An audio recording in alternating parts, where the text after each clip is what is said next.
تنفيذ عملية خراطة وجهية.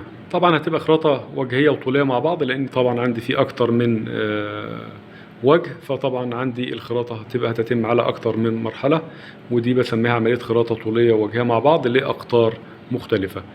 لو حابب أضيف الأبعاد على الرسم بضغط على الأيقونة ديت، السهم ده جاب لي الأبعاد على الرسم اهيت تمام، مطابقة للنموذج اللي أنا هشتغله على الماكينة.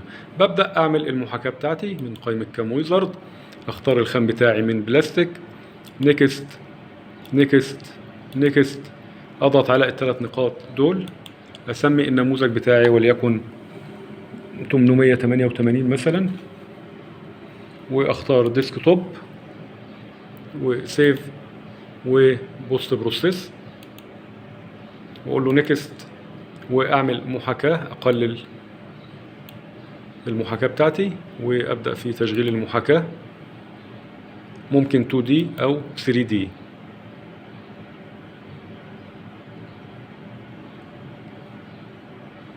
بعد الانتهاء خلاص تمت عملية القطع. هروح لبرنامج اقول اوكي، واروح لبرنامج التشغيل بتاعي، هقول فايل اوبن. احنا كنا مختارين البرنامج 888 او سميناه 888، واظبط عندي الاوفست، طول النموذج عندي 50، هيبقى 70 برضو في الاوفست اهيت، مفيش مشكله تمام.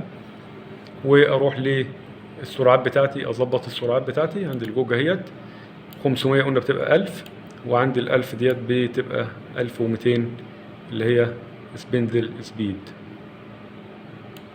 اروح لقائمه اوتو الاوتوماتيك واضغط على 3 4 1 واقول رن، واشوف التشغيل بتاعي. البرنامج بتاعي من 89 خطوة او 89 سطر. ابدأ في نموذج التشغيل.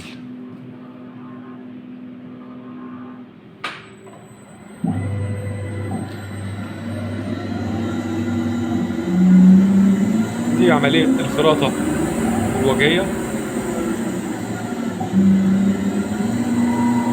دخل في عملية اخرى، عملية الخراطة الطولية للقطر المطلوب.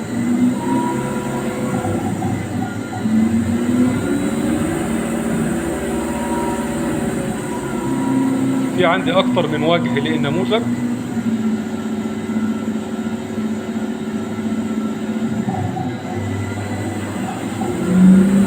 مسح مرة اخرى للخراطة الوجهية، راح لطولية وجهية طولية وجهية طولية وجهية طولية،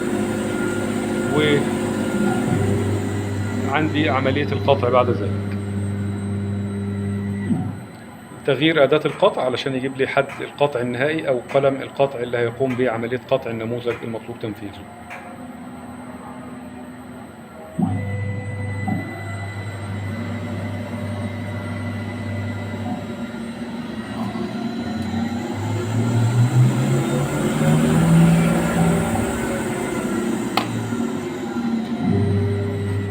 خلاص القلم أنهى عملية القطع وراجع لبيت العدة مرة أخرى.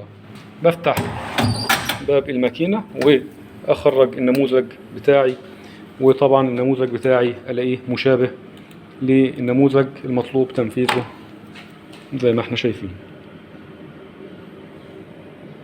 شكرا.